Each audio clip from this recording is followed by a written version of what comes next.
How do you use social media in your syndication, especially if you're doing a 506B deal? This is such a controversial issue because it's kind of a gray area. And I did a video a while ago for Ken McElroy over at his channel, kenmcelroy.com, where I act as his legal advisor. So I wanted to share that with you guys. If you haven't checked out Ken's channel, I really encourage you to do so. And without further ado, how do you use social media in your syndications? Hey everybody, Mauricio Rauld here, Ken McElroy, legal advisor. And today I wanted to hit a really important topic, which is how to use social media in your syndications.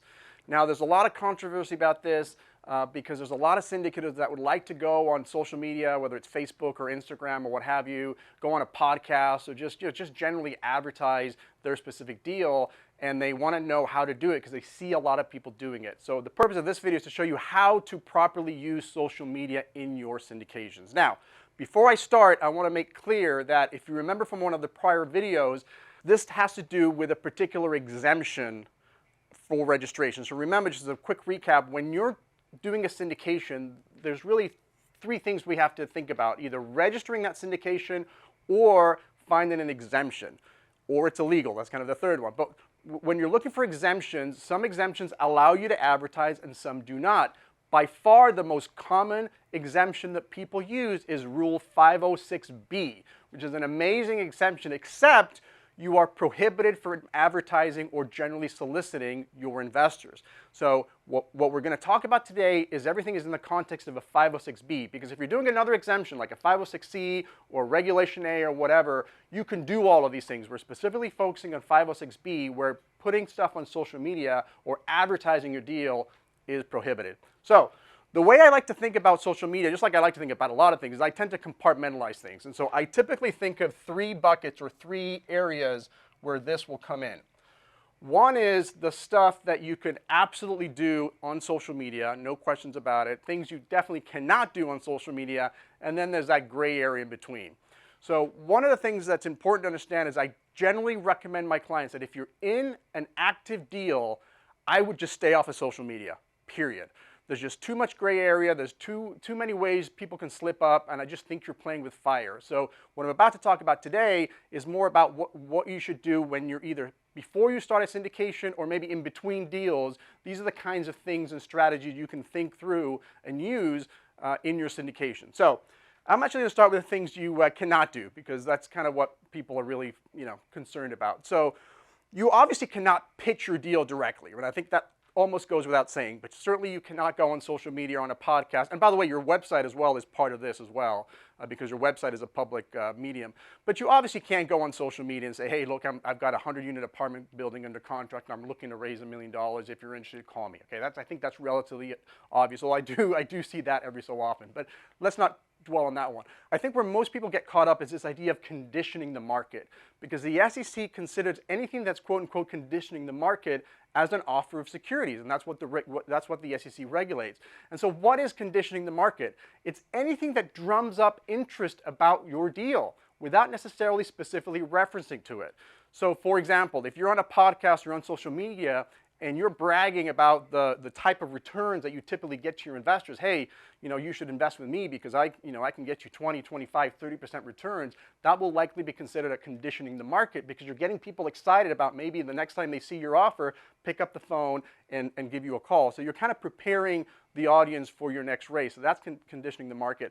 The other thing that I see all the time, which would fall into this category, is when people go on their due diligence trips, right? They do a video on their due diligence and they say, hey, here I am at at so-and-so properties, and we're doing our due diligence today, and inevitably they can't help themselves, but they say, hey, look, this is going to be a great deal, and if you're interested, give me a call or whatever.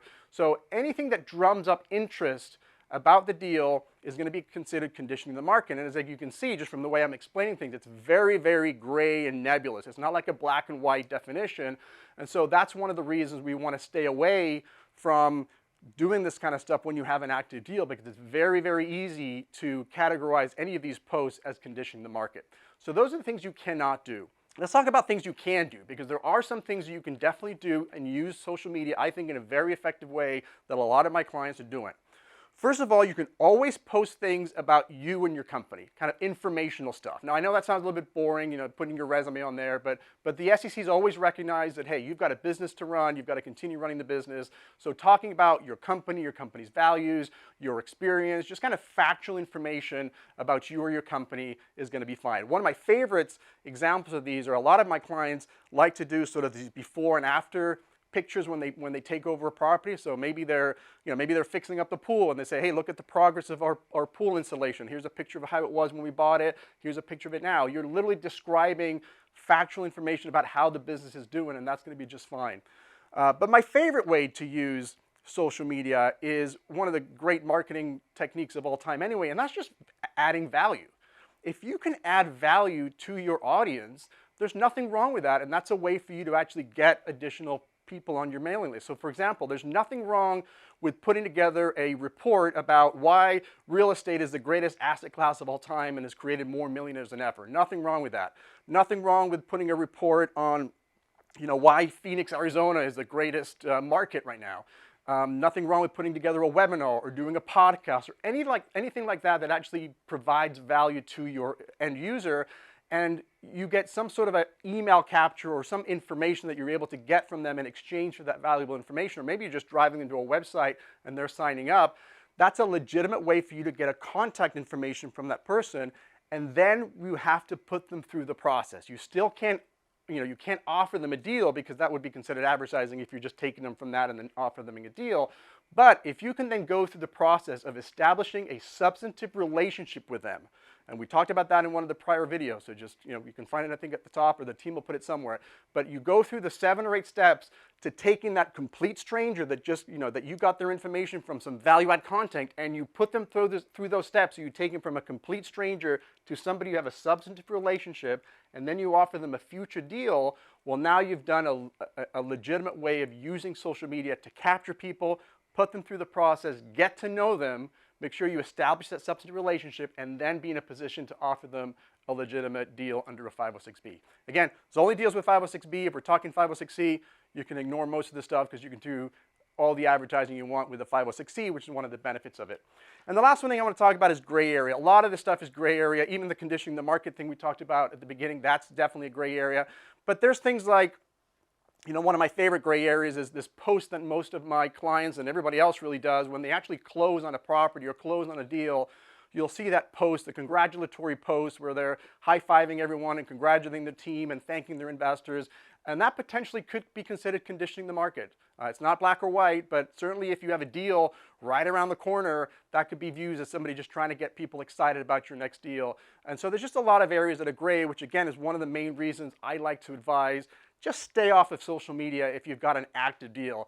I mean, post about your kids, post about your cats, that's all good stuff, but try not to get too cute with posting about real estate and stuff during an active deal. When you don't have an active deal, just provide some value to your customers, and that'll get you new contacts, and then put them through the process, and you should just be okay. Hopefully this was valuable for you guys. If you've got any questions, just drop something in the comments. I'm happy to answer them, and look forward to the next one.